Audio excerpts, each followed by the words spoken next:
Bom dia, pessoal. Hoje nós vamos falar da continuidade da nossa matéria e vamos utilizar o mesmo formato que nós fizemos na aula anterior. Acredito que agora tenhamos melhores resultados, né? Uma vez que eu estou podendo falar com vocês acompanhando o desenvolver, né, da publicação aqui do arquivo, né? E eu vou estar explicando para vocês sobre os conteúdos, né, que compõem a apresentação. E acredito que a gente vai conseguir resolver pelo menos a questão de não estava sendo bom, né? Pelo menos aquelas outras duas aulas que eu mandei o arquivo, vocês leram. Então, à distância a gente precisa achar sempre o melhor formato para a gente estar apresentando, ok? Então, a nossa aula 3, conteúdo 3, falaremos sobre a cadeia de suprimentos, que é um assunto bastante importante dentro da logística, é onde nós vamos atuar, né? Então, isso é importantíssimo na questão de nos situar e fazer o planejamento adequado para que as coisas de fato aconteçam. Vamos começar compreendendo o que é uma cadeia de suprimentos. Então, a cadeia de suprimentos engloba todos os estágios envolvidos, direto ou diretamente, no atendimento de um pedido de um cliente.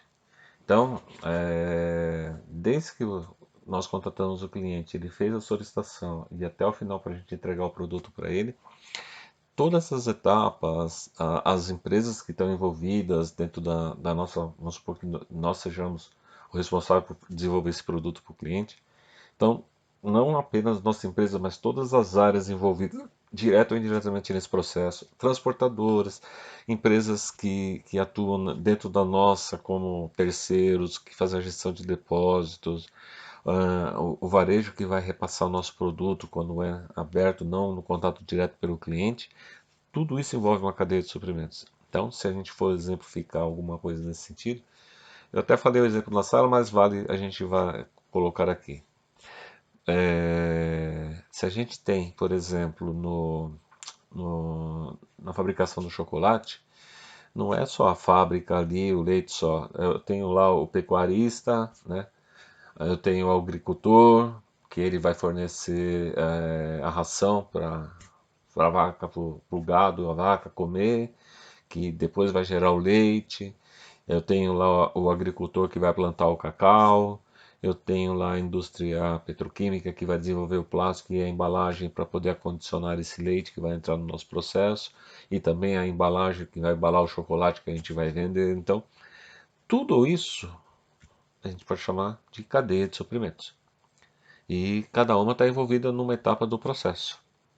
Então, do meu fornecedor, o meu fornecedor, antes dele tem os fornecedores dele, ele também, em vez de ser, também não é só fornecedor, ele também é cliente e assim sucessivamente. Então, já já a gente tem condições de ter uma ideia do que é a cadeia por fora, né, olhando assim por fora, e o que tem que fazer para aquilo tudo estar funcionando.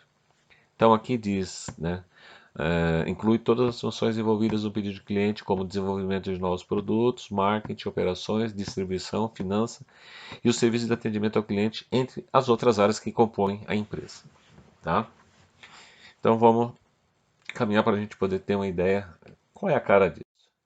Aqui estão os estágios, né, que são envolvidos dentro da cadeia de suprimento, que eu acabei de falar. Nós temos o fornecedor, ele distribui para as indústrias, fabricantes, que repassam o produto acabado para quem vai fazer a distribuição do produto deles. Pode ser um atacado, pode ser um varejo, que no caso está representado o varejo, que vai passar isso para o cliente, certo? Atrás desse fornecedor, ele tem um outro processo como esse daqui. Ele é o cliente. Não necessariamente vai existir a figura do varejo, porque provavelmente aqui ele vai comprar direto do. Ele já é um transformador já de matéria, transformando a matéria mais em outra matéria, né? Então ele pode também comprar de bolsas de distribuidor, né? E ele vai ser um fabricante também, para depois ele repassar para nós, né? Como um cliente dele, ok? Nós olhando, a gente olhando a cadeia de suprimentos, essa é a nossa cadeia. Então eu tenho aquele fornecedor lá que eu falei agora para vocês. Ele tem os outros fornecedores, né? E por trás disso daqui existe uma cadeia como essa. O que é que nos move, né, nesse relacionamento com o fornecedor? Eu tenho um cliente que vai demandar um pedido para o varejo, certo?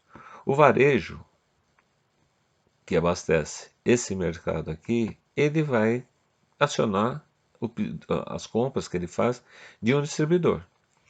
Esse distribuidor ele verá no estoque dele se ele tem ou não tem para poder atender o mercado varejista. Ele vai acionar a fábrica. A fábrica, para poder atender esse distribuidor que vai atender o varejo para esses clientes consumirem, ele vai acionar via compras, que vai acionar os nossos fornecedores para comprar suprimentos. Esse movimento desde o cliente para o distribuidor, do varejo para a fábrica e assim por diante, essa é a demanda. E o contato que nós temos com o nosso fornecedor, ele também vai demandar aqui insumos e matéria-prima necessária para poder fazer os suprimentos que nós queremos, que a nossa área de compras fez. A nossa fábrica fez a transformação, passamos para o distribuidor que faz a distribuição dos nossos produtos, faz chegar ao varejo para atender o mercado do cliente que vai consumir nosso produto. Então, isso aqui é uma cadeia de suprimentos que vai atender, como se fala, é, demanda de produtos e de serviços. Aqui no caso é de produto, né? Que aqui está a fábrica, então aqui está representando bem que é normalmente que a gente acaba achando de comum dentro do mercado, né? Três fluxos importantíssimos para que tudo isso aqui dê certo. O fluxo financeiro que vai remunerar todas as etapas, por isso que dentro de uma cadeia de suprimentos o foco é gerar valor, né? Gerar lucro. Nós temos o fluxo de materiais que funciona em cima da demanda, né? De toda a demanda para fazer a produção do bem ou suprimento que vai abastecer o mercado. Então, o fluxo de materiais tem que funcionar sem gargalos, de maneira contínua, não pode ter greve de caminhoneiro. Então a gente tem que estar atento a tudo aqui, certo? E o fluxo de informações. Esse canal, quanto mais ágil, quanto mais limpo, quanto mais objetivo no repasse de informações entre mercado e todas as etapas, o processo se torna mais ágil, mais rápido, mais limpo e mais fácil de compreensão. Compreensão no quê? No que o cliente quer, né? Para todo esse processo aqui poder trabalhar e desenvolver cada vez mais e melhor e satisfazendo mais a necessidade dos clientes, ok? Então esse daqui é um exemplo clássico de uma cadeia de suprimentos. E a gente tem que, falando como logística, cada intervalo que tem aqui entre as áreas, a gente tem que fazer isso aqui funcionar, né? Atender toda a demanda, né? Fazer esse fluxo, hora de informação, hora de componentes, de insumo, de matéria-prima, de dados, de movimentação de estoques, de armazenar. A gente, como gestor, como logística, temos que fazer isso aqui, tudo isso aqui acontecer. Isso aqui não acontece se não tiver um planejamento adequado, tá? E bem feito, que seja monitorado e acompanhado para corrigir todo o desvio que possa vir a acontecer, ok? Quais são os objetivos dessa cadeia de suprimentos? É maximizar o valor global gerado. O valor gerado por uma cadeia de suprimentos é a diferença entre o valor do produto final para o cliente e o esforço realizado para a cadeia de suprimento atender o seu pedido, ou seja, o custo e o que deu de retorno. Quanto mais nós agregarmos funcionalidades e coisas que valorizem esses processos e tornem mais ágeis, maior é o retorno que a gente vai ter. O importante é que toda a cadeia ganhe. Não existe, não pode ter uma parte do processo que não ganhe. Não, isso não existe, não pode acontecer. Tá? Se isso acabar acontecendo é porque aquela empresa que faz parte do grupo não tem condições mais de estar ali. Tá?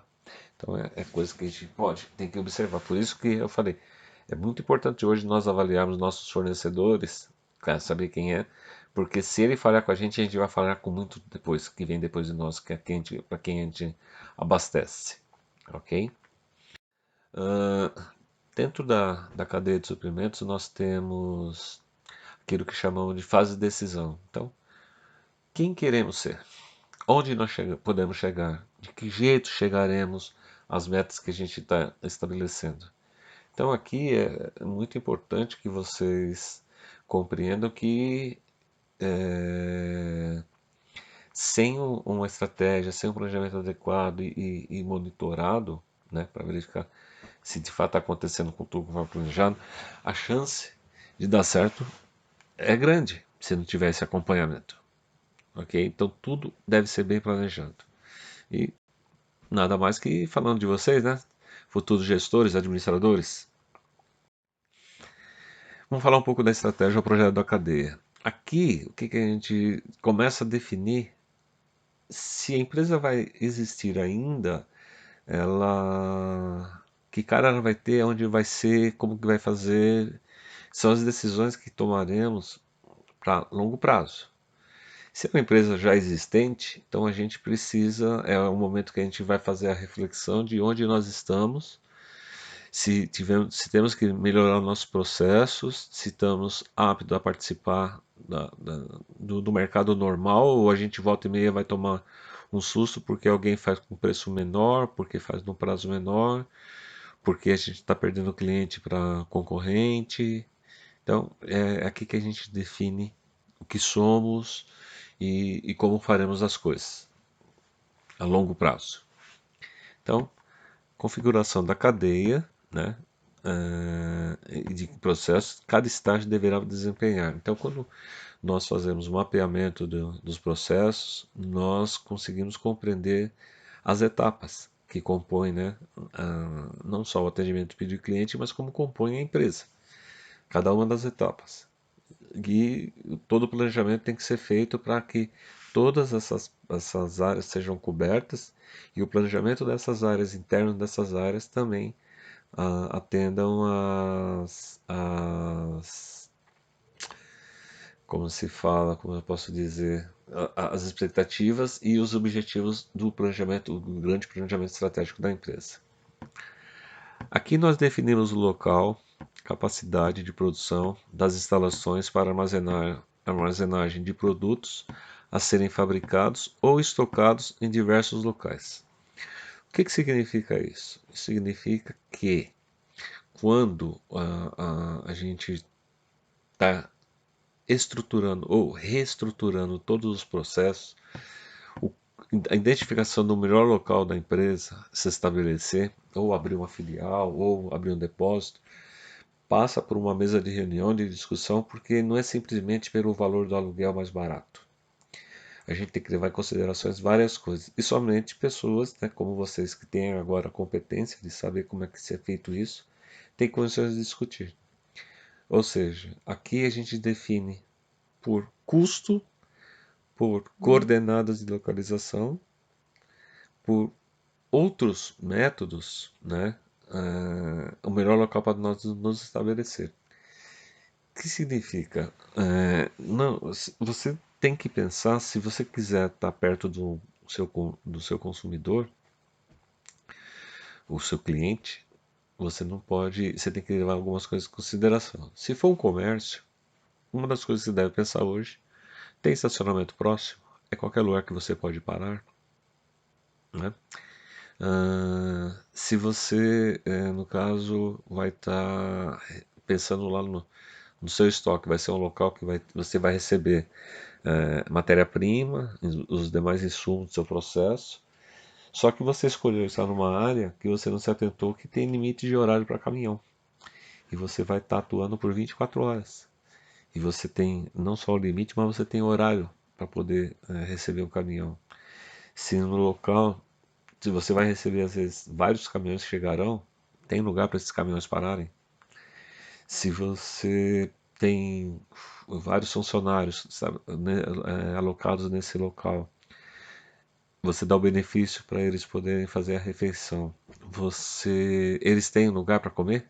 Num lugar próximo? Tem comércio próximo?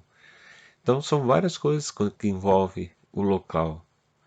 Se você quiser tentar reduzir o seu custo, você tem que optar por algum local que esteja perto de fornecedores seu, para tentar reduzir o custo do frete.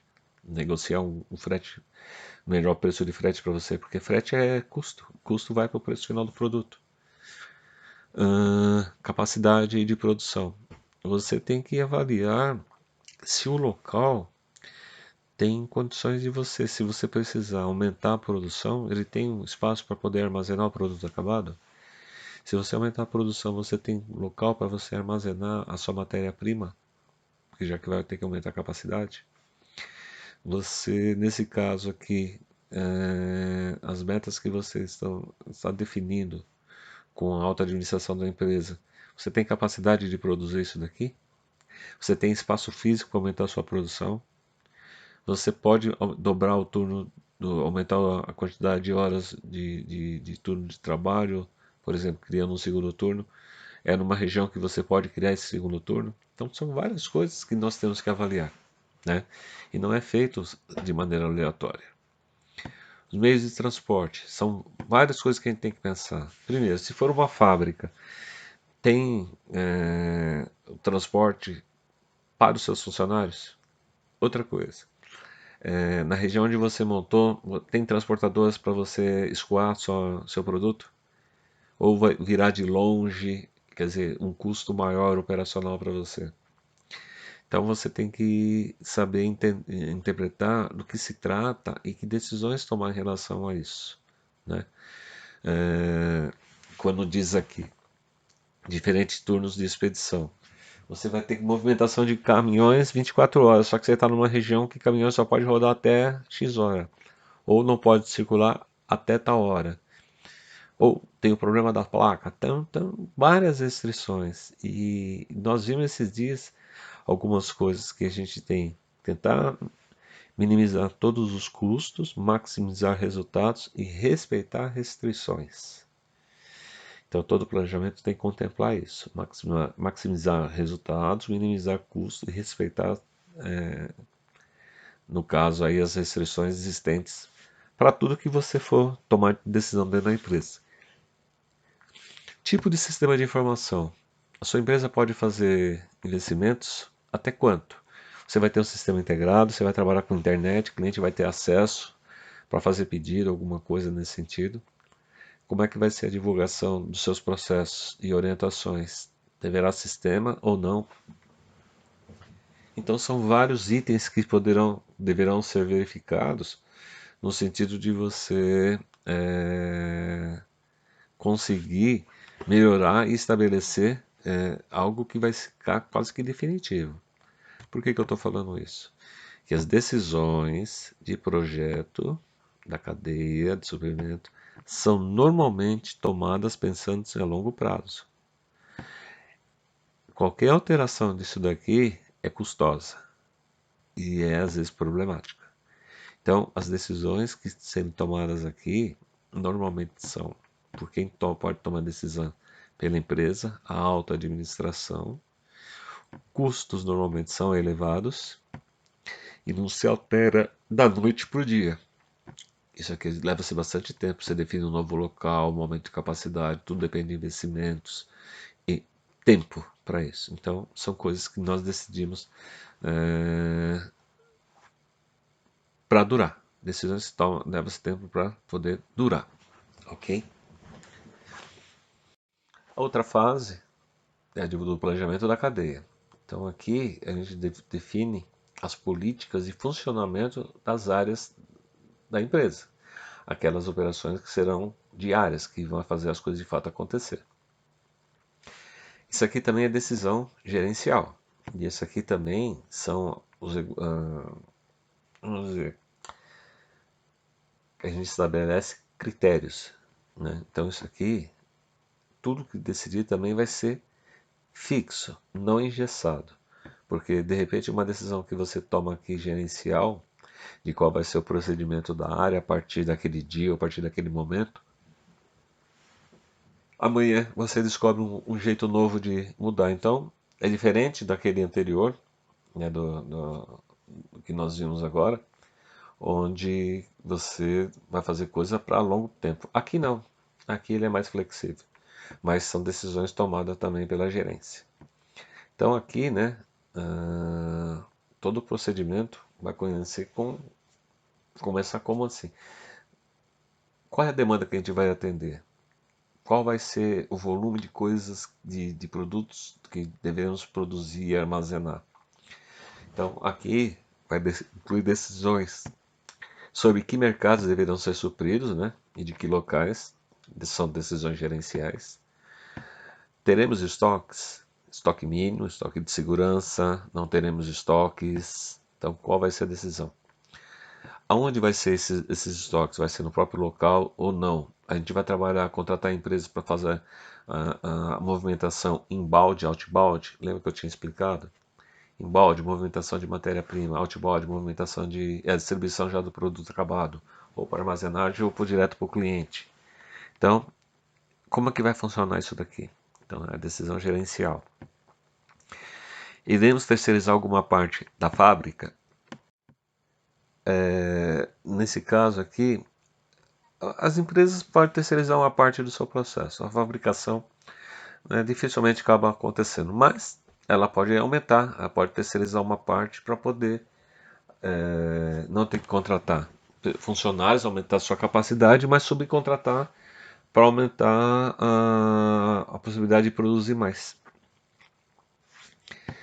Como vai ficar o reabastecimento e estocagem a serem seguidas? Qual vai ser a política? Então, a gente precisa definir aqui a questão reabastecimento dos estoques de nossos clientes, reabastecimento do nosso estoque de matéria-prima e de produto acabado. Então, aqui, uma das coisas que a gente acaba avaliando é qual o sistema de produção nosso. Qual é o mercado que a gente atua? Por que eu estou falando isso? Porque existem dois tipos de produção. Eu também passei no conteúdo anterior que nós temos lá a produção puxada e empurrada. Cada uma atinge um tipo de mercado. A, no caso da empurrada, é aquela que a gente abastece continuamente nossa linha de produção de matéria-prima para produzir produtos para abastecer os nossos estoques continuamente e abastecer o mercado. Temos aí, ontem acho que o exemplo, se não me engano, foi de veículos, né? Mas nós também temos a produção de alimentos. A gente, por exemplo, a fábrica de macarrão, ela produz continuamente com base na demanda conhecida para aquele período. Ela produz para abastecer os estoques e esses estoques foram suficientes para atender o mercado na distribuição. Ok? E nós temos a puxada, que é aquela que também produz em grande quantidade, mas não existe um padrão. Não necessariamente produto não padronizado. Mas, por exemplo, a indústria de roupas. Ora eu vou fazer para homem, ora eu vou fazer para mulher. Ora eu vou fazer o número 38, ora eu vou fazer o número 40. Vou usar o mesmo equipamento, o processo é flexível para eu estar mudando cores, tamanho, modelo. Então eu vou usar a mesma linha na maioria das vezes para fazer produtos diferenciados. No caso da empurrada, eu vou fazer em grandes quantidades, que é aquela que eu posso falar que é a produção em massa, né, de forma contínua, né, com poucas alterações, né, ela não é tão flexível, mudanças, diferente da puxada que é de acordo com o que é pedido. Se nós olharmos e compararmos aqui, falando do sistema Toyota de produção lá e da Ford, tá aqui. A Ford produzia para vender, então ela tinha grande estoque lá de carro para vender. E a Toyota não, ela vendia para depois produzir. Então ela tinha condições de ouvir melhor o cliente, né? Ou ouvir o que o cliente quer, que é justamente a diferença entre um e outro. Ah, eu quero um carro branco, eu quero um carro vermelho, eu quero um carro azul. Então, esse é o sistema Toyota. Na Ford é diferente. Ele produzia muito o modelo da época para poder vender, mas só tinha uma cor, só tinha a cor preta. E o cliente não tinha como pedir para sair diferente. ok? Então, esses são processos diferenciados e onde a gente acaba percebendo, né, pelo sistema, quando a gente vai reabastecer o mercado, de que forma? Né? Quem são os nossos clientes? A periodicidade e dimensão das campanhas de marketing, que investimento faremos, né? Que tipo de produto, onde nós queremos chegar e quanto, né, vai custar isso, porque é uma campanha, é custo. É um investimento, mas é um custo. A empresa vai ter que custear esse valor. Falando agora do a última dessa fase inicial, né, que é a operação. Então nós vimos lá a maneira estratégica, que é de longo prazo. Nós estabelecemos no anterior as políticas diárias, como deverão fazer, quais serão os parâmetros. E agora o dia a dia. Então, se eu for associar a administração, planejar, organizar, dirigir e controlar, a estratégica foi o nosso planejamento, né, o planejar. Organizar foi a anterior que nós vimos agora, né? Que é a anterior operação. Agora eu estou dirigindo, no caso aqui é direcionar e controlar. Então tudo que foi estabelecido, planejado, criado as políticas, agora dentro da operação ela tem que fazer as coisas acontecerem. Então a gente vai tomar decisões aqui sobre prazo de pedidos de entregar para o cliente, decisões sobre tudo que for de curto prazo é aqui dentro de uma política já estabelecida, certo? Ah, o desenvolvimento de inventários, quando vai ser a programação da produção, dos pedidos que tem lá, já tem, né, o prazo já está definido com o cliente. Ah, então agora a nossa área de produção, ou PCP, vai fazer essa programação para poder monitorar e cumprimento dos prazos e ver quem vai transportar, de que forma transportar, quando vai transportar. Isso está já tudo já orientado pelas políticas da empresa. Então é só seguir. Então podemos falar que na primeira fase é a alta administração, na anterior, que é a segunda, a gestão, né, é gerencial que faz, e aqui é o operacional, certo? Então aqui a gente está lidando com supervisores, coordenadores para empresas menores, propriamente o gerente, certo? Então aqui todas as ações é para poder cumprir tudo que já foi estabelecido politicamente pela empresa, ok? Então as três fases.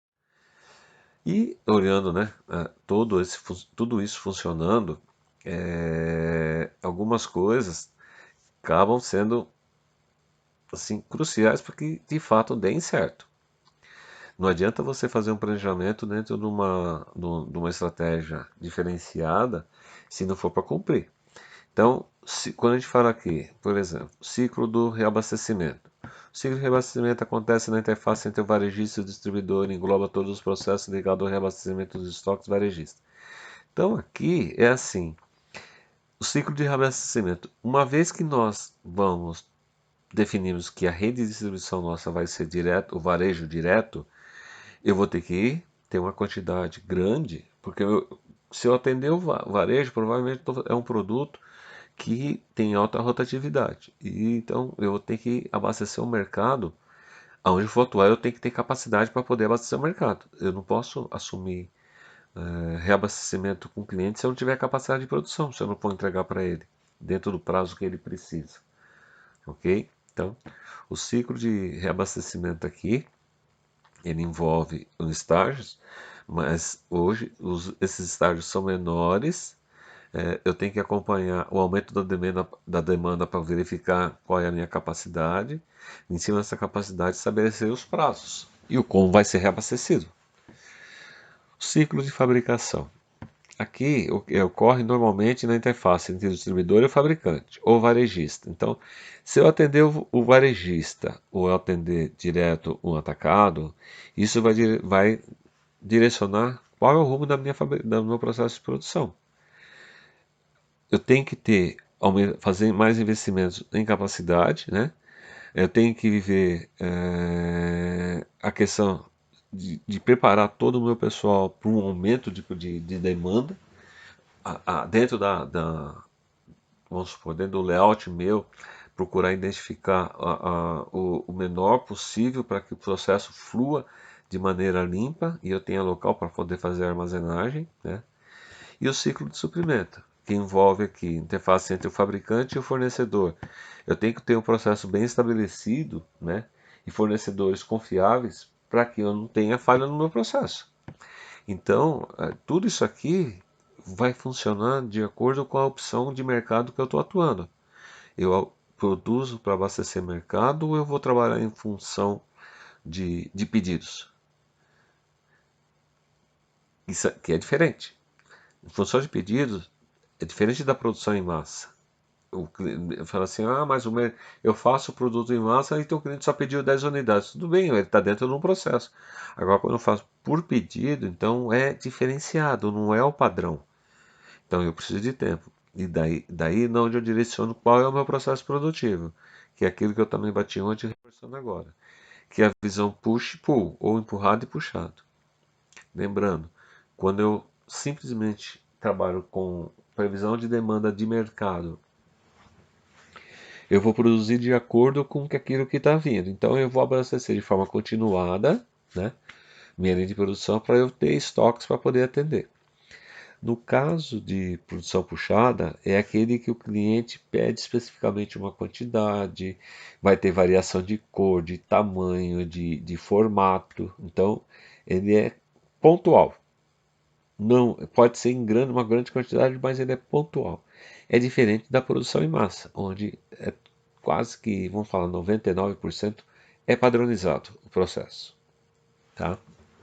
Tudo isso, né, vocês veem que está dentro das decisões do dia a dia, com base naquilo que a empresa decidiu como ela vai operar.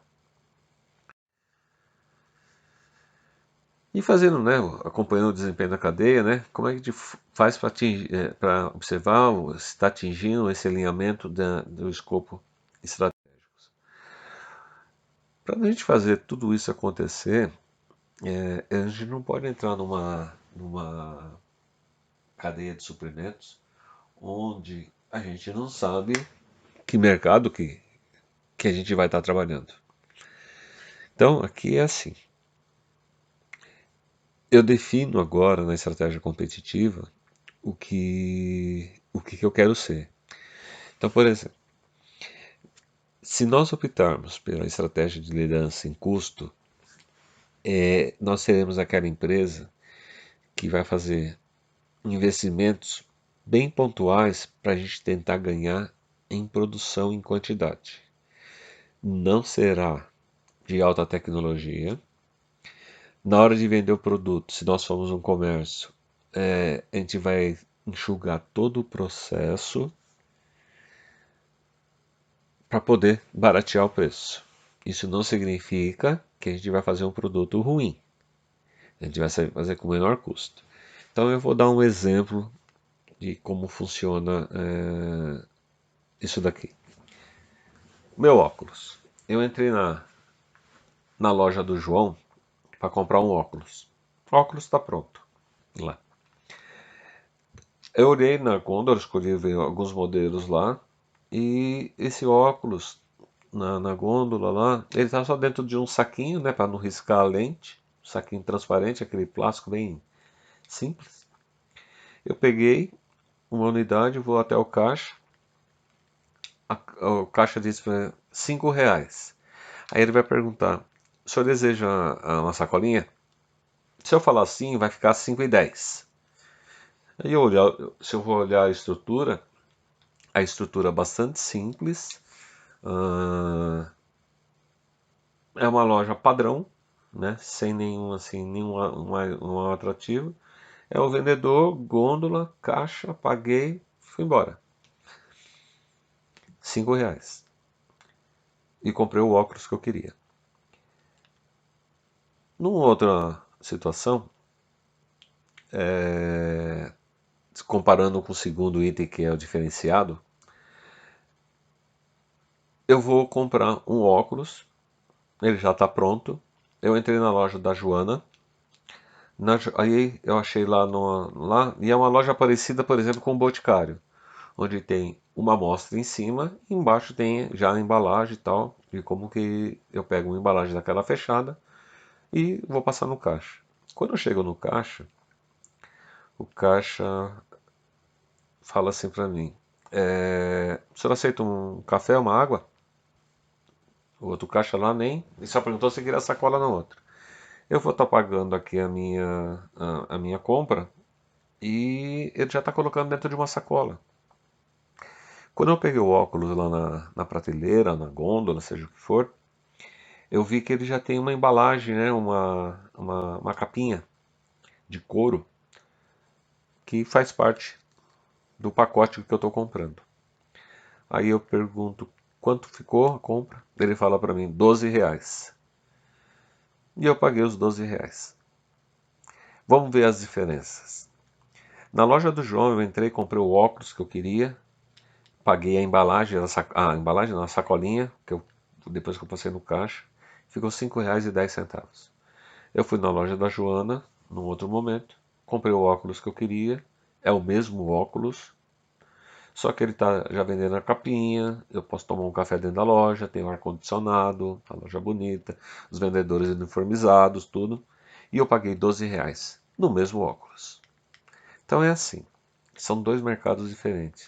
Se eu pensar que a melhor estratégia para a minha empresa, ou no momento que eu posso usar, eu vou tentar ganhar no custo, vender mais barato, eu tenho que enxugar o meu processo. E enxugando o meu processo, eu posso tentar ganhar, né, com a margem menor, eu vender o óculos por R$ 5. Se eu tiver condições de montar uma loja bonita e estabelecer algumas coisas, uniforme, e eu vou vender o óculos, né, com a sua embalagem original, tudo, vou vender por R$ 12, com certeza eu vou ter gente que também vai entrar na minha loja para comprar, porque nós temos públicos diferentes. Quem trabalha pensando na estratégia de liderança em custos, ele vai ter o cliente mais popular. Aquele que o cliente só quer aquele negócio, não quer mais nada. Pronto, pagou, foi embora, é o mais barato, é o que ele queria e foi. No outro, pela diferenciação, o que foi que eu acrescentei em relação ao outro? O óculos já vem com a embalagem. Se eu comprar a embalagem na loja do João, eu vou pagar mais R$ 3, R$ 4 na embalagem. E na loja da Joana, já vem com a embalagem. E a menina ainda coloca dentro de uma outra sacola, se eu quiser dar de presente, já está embalado, inclusive. Essas são as diferenças. Então, o que diz o conceito das duas? Se eu optar por liderança em custo, ele visa obter vantagem competitiva pela oferta de produtos e serviços a custos mais baixos do que os concorrentes. Ou seja, eu vou ter um produto que eu estou brigando aqui para vender ele mais barato no mercado, para ganhar dos meus concorrentes. Lembrando, eu tenho um produto mais barato. O meu produto mais barato não significa ruim, certo? Não estou falando de produto ruim, eu estou falando de produto simplesmente mais barato. É outra visão. Se eu falar de estratégia por diferenciação, então, o que eu fiz de diferente entre uma loja e outra? O que eu percebi entre uma loja e outra? Na loja da Joana tem ar-condicionado, se eu quiser beber uma água, tenho lá, se eu quiser beber um café, eu também posso tomar um café lá dentro. O produto já vem embalado, eu não vou precisar pagar sacola no final. Tá? É uma outra coisa. Então, o que diz a estratégia de diferenciação? Busca alcançar vantagens pela introdução de um ou mais elementos de diferenciação nos produtos e serviços, que justifiquem preços mais elevados. Então é assim, ele acrescentou alguma coisa, o óculos é o mesmo, tal, só que ele enfeitou um pouco mais. E a gente tem um mercado muito grande que quer esse atendimento, que busca esse tipo de coisa. Ele não quer usar o produto que ele vê a visão de ser popular, ok? Então, essa é a divisão. entre custos e diferenciação. E nós, como empresa, a gente tem que montar a estratégia de acordo com o mercado que a gente quer atuar. Se eu fosse, por exemplo, um vendedor, um representante da Pierre Cardin, na Pierre Cardin não, já está mais popularizado, mas uma marca Ray-Ban, uh, Versace. Então, o que, que eu vou ver? Eu não posso montar estratégia para liderança em custos. Eu tenho que pensar na diferenciação. Porque meu público vai ser um público diferente desse daqui, do popular. Eu vou trabalhar com produtos mais caros. E aqui eu vou trabalhar com um preço mais barato. Então são coisas diferentes. Aqui, para o cliente que compra lá produto da Versace, ele vai pagar compras de 30, 40, 50 mil, até mais. Aqui, ele vai gastar um valor de 50 reais, de 30 reais. Então é assim, quantos clientes eu precisaria aqui para ter o faturamento que tem aqui, às vezes, de uma venda, certo? Então eu tenho que procurar dispor uma estrutura que ofereça, né, o público que frequenta esse tipo de estabelecimento e que exige, né, algumas coisas a mais, o que ele gosta. Porque senão eu não tenho. Então eu tenho que montar estratégia específica para essa ou para essa daqui. Aí a gente tem a terceira, estratégia de foco. Porque a de foco me diz ou uma ou a outra. Ele diz o seguinte: objetivo é obter vantagens competitivas ou pela oferta de produtos e serviços com menor custo, que se assemelha com a liderança em custos, ou pela diferenciação dos mesmos, que é esse daqui, mas em um segmento de mercado mais localizado ou restrito. Então, ou eu vou ser com foco, com menor custo ou por diferenciar em alguma coisa. Então, vou dar um exemplo. O foco não consegue atender os dois mercados. E eu já falei para vocês, inclusive, o nome desses dois mercados: responsivo e eficiente. Vou falar um pouquinho mais à frente de novo, conceituando dessa vez. No caso do foco, aqui, por exemplo, nós temos uma rede de odontologia, né? Só que não é. Os nossos dentistas, eles não trabalham para homem, mulher, menino, menina, adolescente, idoso ou criança. Nós vamos abrir aqui uma rede de clínica ou de odontologia infantil. Então, eu estou estabelecendo um foco. Eu vou abrir uma rede de ótica para pessoas de mais idade, ou de roupas para pessoas de mais idade. Então, eu estabeleço um foco. Dentro desse foco, eu vou direcionar se eu vou dar um tratamento diferenciado ou vou trabalhar em função do menor custo possível. Ok? Então, a estratégia competitiva de uma empresa será desdobrada em geral em estratégias funcionais como as estratégias de marketing, produção, financeira e tecnológica, buscando se compor como um todo um coeso e harmônico de planos e ações que propiciem a aquisição de vantagens competitivas pela melhoria de processos, de negócios ou elementos da cadeia de valor. O que significa isso aqui? Significa assim, o seguinte: nós fizemos todo o planejamento estratégico. Depois, dentro desse planejamento estratégico, nós estabelecemos política. Dentro dessas políticas, nós montamos o planejamento operacional, que vai atuar em função das estratégias que nós optamos de mercado, liderança em custo, diferenciação ou foco. Nós vimos esse formato vai dizer como vai funcionar o nosso ciclo de produção, nossos ciclos de abastecimento e reabastecimento de mercado, certo? E aqui, o que ele quer dizer? Para que todo esse planejamento funcione, as áreas também têm que trabalhar em prol desse planejamento. Então, o que a gente vê? Tem o planejamento estratégico da empresa, tem o planejamento gerencial, os gerentes passam para nós nas áreas que nós atuamos, nós montamos um planejamento e estratégias para que aquilo lá dê certo e aquela vai alimentar o todo para chegar até o planejamento estratégico.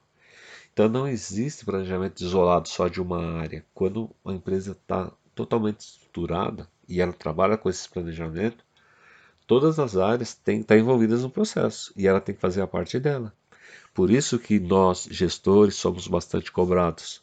Por isso que nós temos que monitorar, acompanhar os resultados e corrigir em tempo para que não chegue no final as coisas sejam apontadas que deu errado. Certo? Então, é assim que vocês, como futuros gestores, né, têm que enxergar o processo. Tá? Porque senão não vai funcionar. Não vai funcionar. E a gente vai falhar lá na frente. Então, essa é a estratégia competitiva. Eu defino que mercado que eu quero atuar. A estratégia de cadeia de suprimento já é um pouco diferente.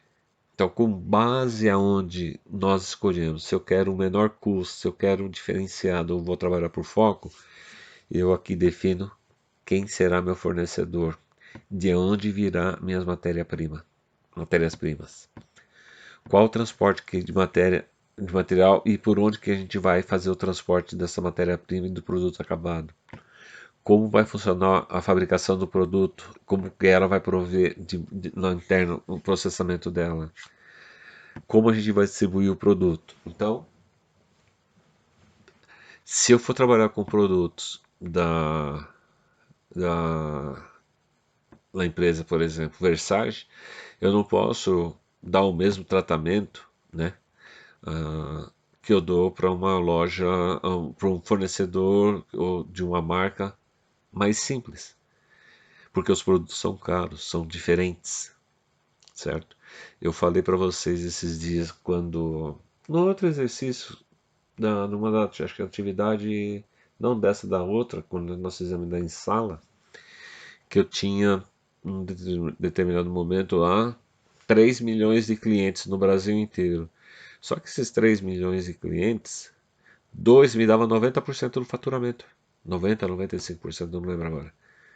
Eu não posso dar o mesmo tratamento. Eu tenho que ter um tratamento para todos aqueles, mas é diferente de eu igualar o tratamento. Ok? Então se faz importante para esse tipo de coisa.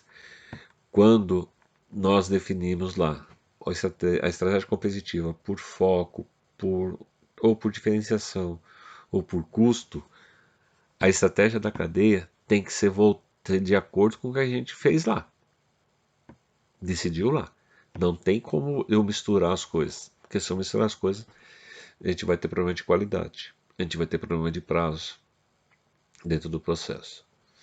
E cada etapa a gente tem que estar agregando mais valor a esse tipo de coisa. Então a gente fala aqui, ó, pela perspectiva de cadeia de valor, a estratégia de cadeia de suprimento especifica o que operações de distribuição de serviços deverão tentar fazer particularmente bem, dentro da opção que a empresa fez na estratégia competitiva.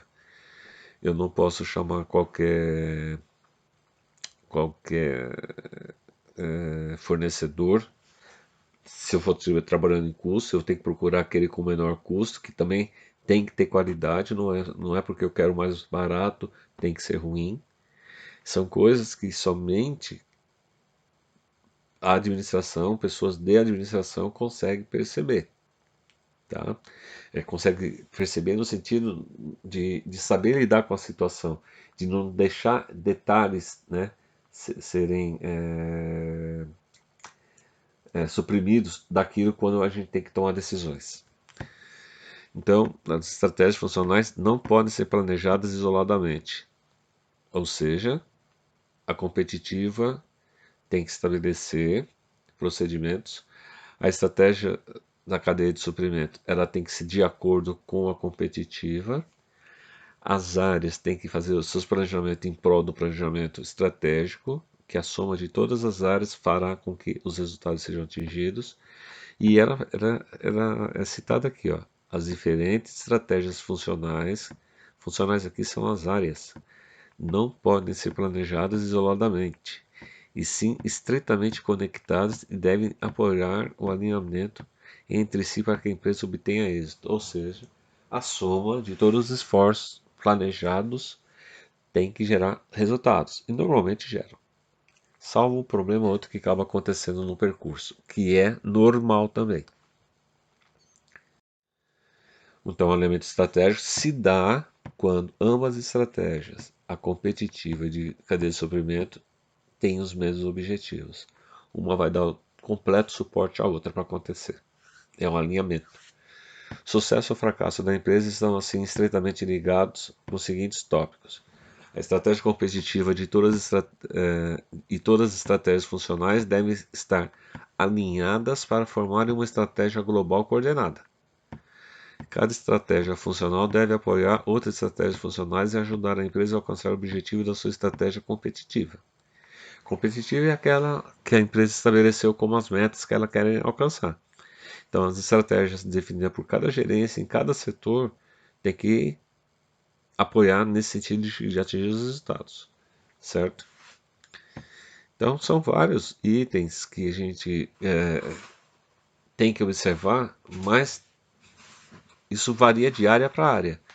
Então, nós temos condições como gestores, envolver o nosso pessoal, criar a melhor estratégia para atingir o resultado, que nosso resultado é uma parte de um todo, ok? Então, são coisas que vocês ainda, muitos de vocês ainda não estão trabalhando ou não têm experiência do trabalho em equipe, comecem a pensar dessa outra forma e fazer mais coisas em conjunto, porque profissionalmente vocês vão depender desse bom relacionamento de como gestores ou serem gerenciados por uma outra pessoa, de vocês ter esse pensamento para sempre estar unir os esforços da mesma equipe em prol de um único resultado, que seja bom, ok?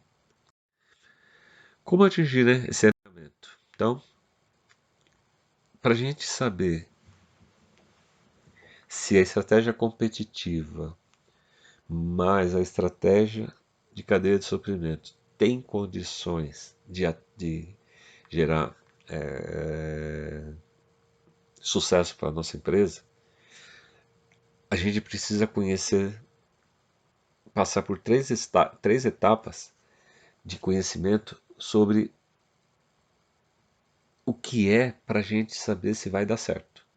Então, primeiro, entender o cliente. O que é entender o cliente? A gente precisa saber o que o nosso cliente espera do nosso produto. A gente precisa, com base no que ele espera, avaliarmos se nós temos capacidade para produzir em quantidade e em qualidade um produto que satisfaça esse cliente. Porque senão ele não vai ser nosso cliente. Tá? A gente tem que avaliar quais são essas necessidades e, por vezes, se colocar no lugar dele. Entender a cadeia de suprimento.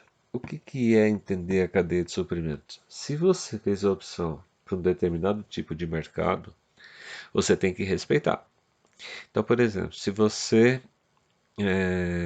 está conseguindo se destacar na venda de um produto que você até então não era o seu forte, então você passou a vender lá um determinado tipo de produto que quem compra exige qualidade, exige agilidade e exige disponibilidade. Então, não adianta você colocar o seu produto hoje lá e a partir de amanhã você não tem mais porque você não tem capacidade de produzir com aquela qualidade ou com a quantidade que tem no mercado, certo? Então você tem que saber avaliar como é que funciona a sua cadeia na questão de prazo, na questão de qualidade, na questão de exigibilidade que os clientes têm, no sentido de estar cobrando, né? Porque para justamente você não queimar a sua marca, certo? Isso você só acaba percebendo quando você conhece o mercado, quando você sabe conhece a sua capacidade e não as coisas soltas. E saber fazer um alinhamento, ou seja, estabelecer a funcionalidade do que se planificou, né, pela estratégia. Se foi responsivo, se foi eficiente, elas têm que estar de acordo com o que ficou estabelecido para aquele mercado. Não adianta você estabelecer uma regra para um mercado que você não conhece, não atende e queira chegar já impondo como se fossem regras. Isso não existe. Você precisa trabalhar de acordo com o que o mercado espera que você faça. Nós trabalhamos em função do mercado, não é o cliente em relação a nós, mas nós em relação ao mercado. Então vocês como gestores têm que se atentarem para esse tipo de coisa, ok? As estratégias têm que ser coerentes, têm que ser corretas e tem que funcionar. Então aqui tem uma forma bem tranquila para a gente entender como é que funciona um mercado ou outro. Se eu for lá daquela estratégia competitiva que vai trabalhar em custos, com base em custos, eu vou ser o eficiente. Se eu for trabalhar com base em qualidade, disponibilidade e agilidade, eu vou ser responsivo. Tá? Então vamos ver como é que diferencia uma coisa da outra. Então, no objetivo principal da empresa, então aqui, se eu for eficiente, eu tenho que procurar suprir a demanda, ou seja, atender a demanda, mas com o menor custo possível. Tá? Qualquer coisa que eu faça mais vai custar mais. Então não é interessante. No caso aqui da empresa responsiva, atender a demanda rapidamente. Aqui já tem uma diferença. Aqui fala em custo e aqui fala de forma rápida. Então vou dar um exemplo para vocês. Você compra um produto onde o custo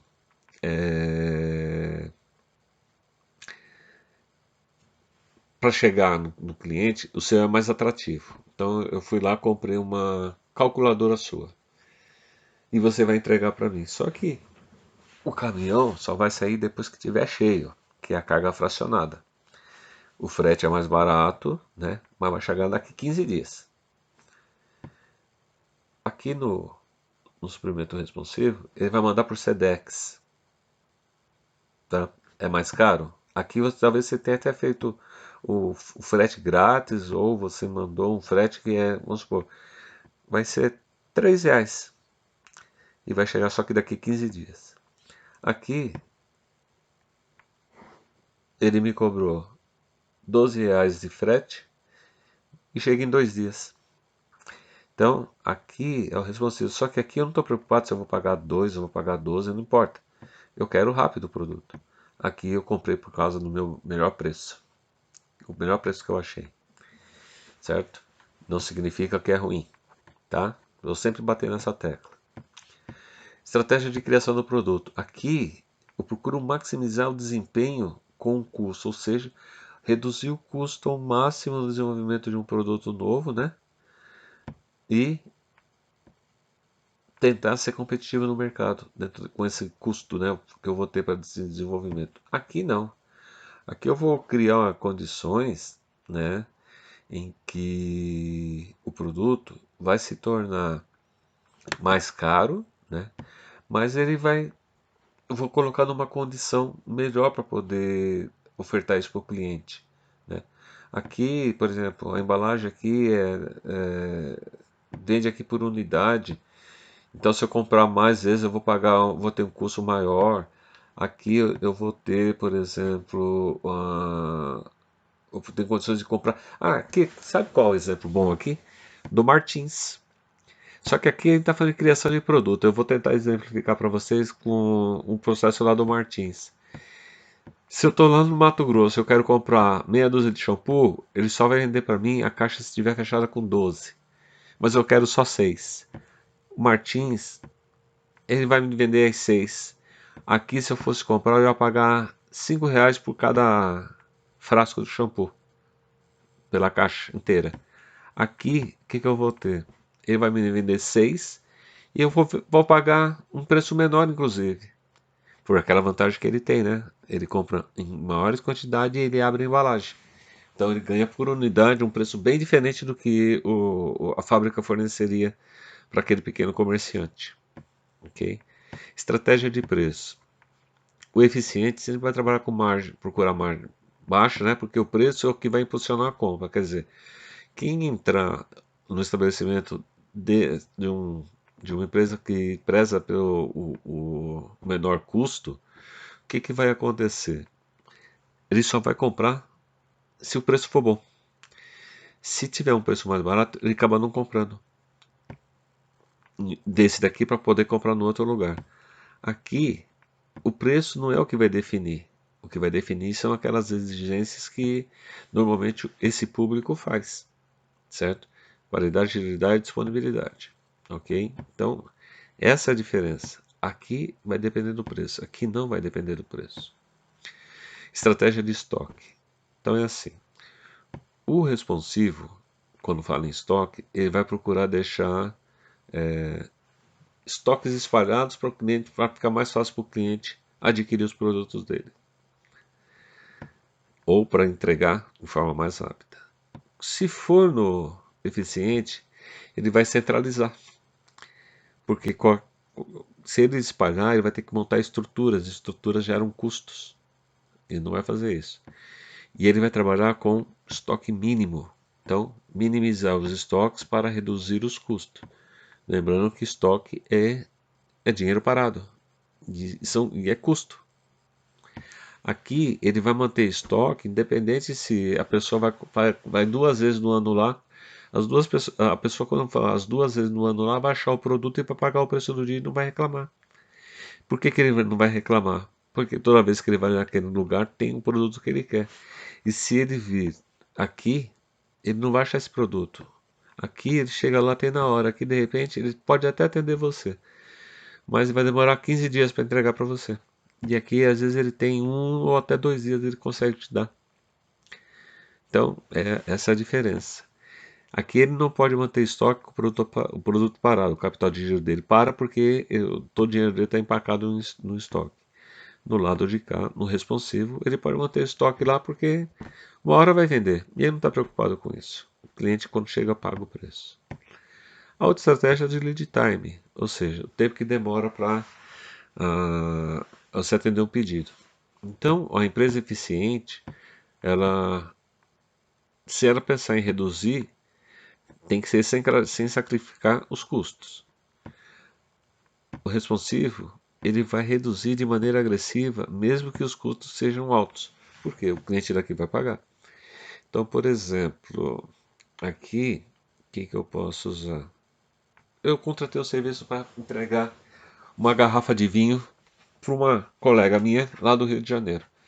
Só que eu deixei para a última hora e está muito em cima, né? Eu preciso que ela receba essa garrafa de vinho amanhã. Eu vou numa determinada empresa e eu faço a encomenda, ó, preciso que entregue isso aqui amanhã. Ele pegou e falou assim, aqui eu achei o melhor preço, mais em conta. Aí ele falou assim, ó, não, o máximo que eu consigo entregar para você é de 4 a 5 dias. Não, mas eu preciso para amanhã. Ele vai dizer, sinto muito, mas eu não tenho condições de entregar para você. Não vou mentir, mas eu não tenho condições de entregar para você. Ok. Eu vou nesse outro comerciante ou nessa outra empresa e digo, ó, eu preciso tal para entregar para amanhã.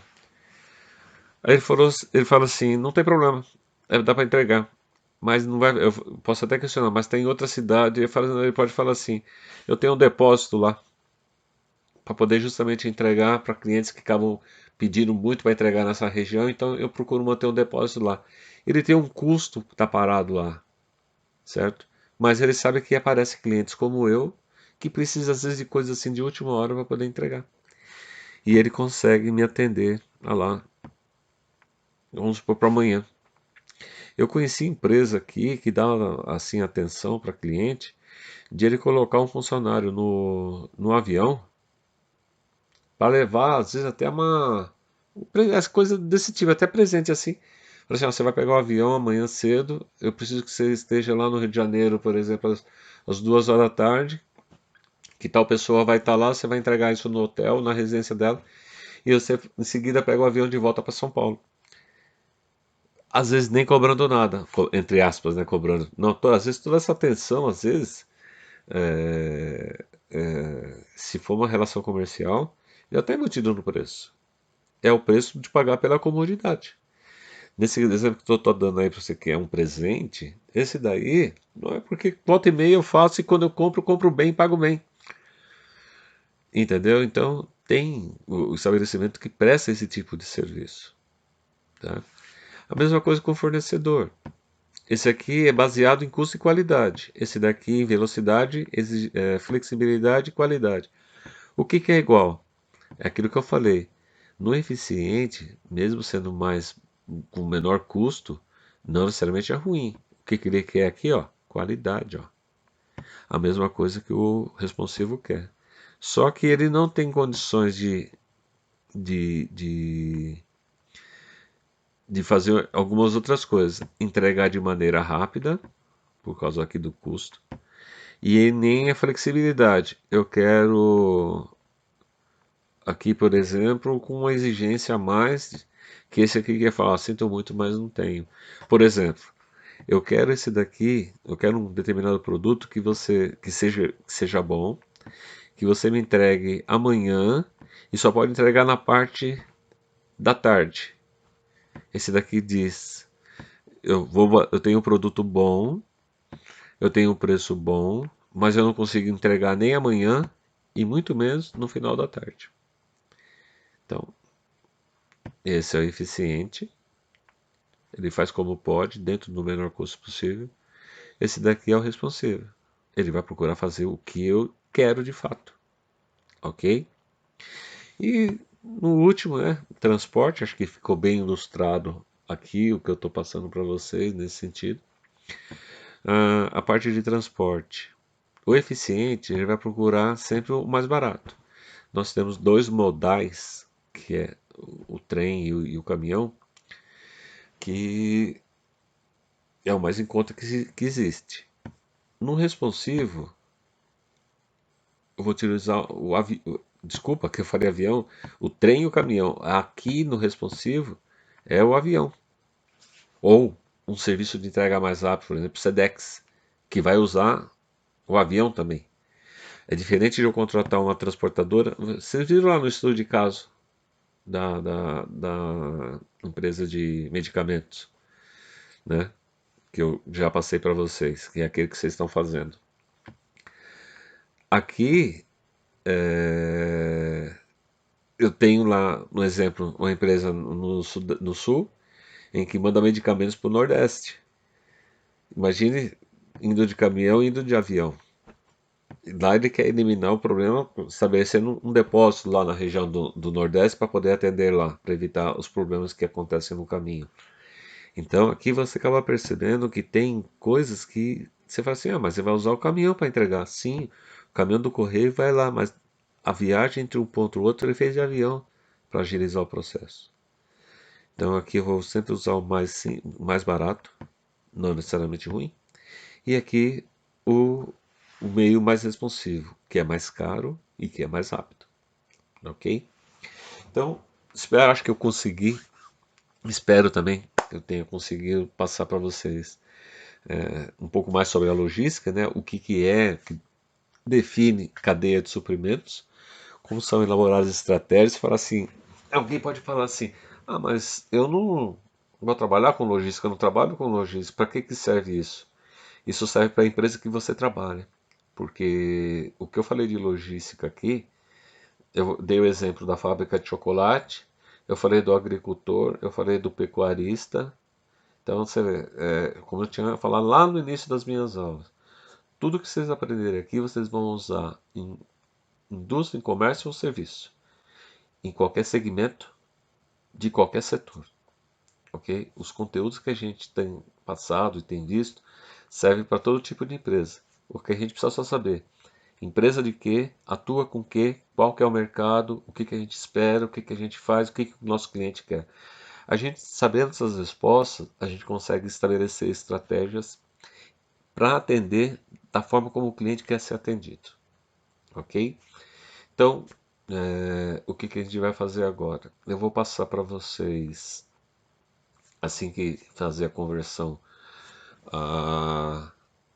passar para vocês o link. Vocês vão assistir no YouTube, como fez ontem. Vou mandar o link das atividades da aula de ontem e de hoje, certo? Para vocês responderem. E para amanhã a gente vai dar continuidade nesse conteúdo, tá? Ainda não está concluído aqui. Amanhã a gente vai falar sobre os fatores chaves da cadeia de suprimentos, ou seja, o que os 4 fatores chaves fazem, que é o estoque, formação, instalação e transporte. O que eles fazem para essas estratégias darem certo? Como que a gente tem que administrar outro lado, que são esses fatores? São super importantes para dentro do processo. E quais são os obstáculos que pode atrapalhar, né? Não necessariamente atrapalhar, mas quais são os obstáculos que as empresas têm que superar para poder atingir os resultados, mesmo trabalhando com todas essas estratégias. Então, na aula de amanhã, vamos fazer no mesmo formato, a gente vai concluir essa parte que envolve a parte de o que é a cadeia de suprimentos. Fugindo um pouquinho do assunto, pessoal, eu acredito que esse formato aqui é o que mais se aproxima na sala de aula. Mesmo nós não estamos nos vendo, a aula está transcorrendo, eu passando cada slide aqui. E o que eu quero é assim, surgiu a dúvida, eu estou lá atrás falando ainda lá da estratégia competitiva, e o Igor, por exemplo, ficou com a dúvida, não entendeu alguma coisa. Com o celular, você já pode mandar lá no WhatsApp para mim, lá dentro do grupo, ou escrito, ou falado, ou uma imagem, seja o que for. Professor, não poderia explicar para mim, eu não entendi essa passagem aqui. Eu já tô, a aula está transcorrendo, eu não preciso parar a aula e eu já estou respondendo para você aqui via o celular, tá? No aplicativo. Então eu gostaria que vocês questionassem mesmo, né? Porque eu tenho feito atividades e às vezes as pessoas não perguntam, não tiram dúvidas. E a dúvida ficou lá atrás. Então, eu precisaria que vocês, né, fizessem as atividades, né, como tem feito. A maioria tem feito quase todas as atividades, mas também fizessem os questionamentos, ok? Eu vou responder sempre que for possível para vocês. Pode ser pelo e-mail, pode ser pelo WhatsApp, sem problema nenhum. Eu vou estar respondendo. E eu preciso de mais uma coisa. Foi pedido para mim não, para todos os professores, dá um feedback para gente. Como é que tá essas aulas? A gente está passando por um momento não comum, um pouco mais de dificuldade, que é, né, não estar presencialmente, que foi a escolha que vocês fizeram para estar estudando, e esse problema aí público, né, do coronavírus lá, a gente está tentando fazer o melhor possível para que vocês não fiquem, né, tão distantes e percam o foco da continuidade do curso, né? E também, né, que a gente consiga respeitar os calendários para também não atrapalhar a vida de cada um de vocês, certo? E aquilo que não fica tão claro, a gente precisa saber, porque de repente a gente precisa dar uma reforçada em alguma coisa. Então eu precisaria que vocês dessem um feedback para mim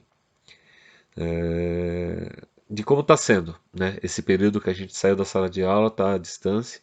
Eu sei que os 2 primeiros dias foi um pouco mais complicado, né? Porque está tentando se adaptar à melhor forma possível. Eu teve um que eu falo, o primeiro eu peguei, eu comentei primeiro a apresentação e depois eu mandei o vídeo para você, as imagens para vocês. No outro dia eu fiz um resumo e foi passando lá em paralelo. Eu acho que não, eu também vi que depois não ficou assim tão bom. Mas e esse outro jeito, né, que a gente está fazendo agora? Pelo menos eu estou passando página por página, eu vou falando, eu vou explicando com que se eu estivesse atuando na sala de aula. Então, por favor, me dá um retorno. De repente a gente pode melhorar mais alguma coisa, ok? Então, por enquanto, obrigado, né? Amanhã amanhecendo, eu vou estar fazendo, disponibilizando o link para vocês assistirem. E eu gostaria que vocês fizessem as questões. Eu vou estar, né, atendendo a sala até o meio-dia, né? Dentro do horário, respeitando o horário nosso. Vou estar respondendo as questões, certo? Vou mandar o link das atividades para vocês. E na sequência, depois eu vou montando os gabaritos. Eu devo os 2 gabaritos para a Mariana do anterior. Eu já vou estar. Ele está concluindo, é porque eu estou procurando achar uma melhor forma possível de estar fazendo. E para fazer só esse aqui, uma conversão desse daqui, demora 2 horas a conversão para o vídeo para colocar no YouTube. Ok? Não é assim, eu terminei de montar aqui, só colocar lá. No e-mail não vai porque é muito pesado, supera os 15 GB aqui, os 15 ou 25 gigas. E colocar no YouTube lá também é complicado por causa que eu tenho que fazer a conversão do arquivo, tá? Mas a gente consegue, a gente vai cumprir todo o planejamento de aula que tem estabelecido. Eu tive a oportunidade de dar mais coisas do que estava programado no C9, do que estava programado. Fiquei super contente porque eu pude passar mais alguma coisa a mais. E nesse aqui também com certeza eu vou conseguir passar mais coisas do que está programado para vocês, ok? Mas eu preciso desse feedback, tá bom? Então, muito obrigado e um bom dia para vocês. Até a próxima aula.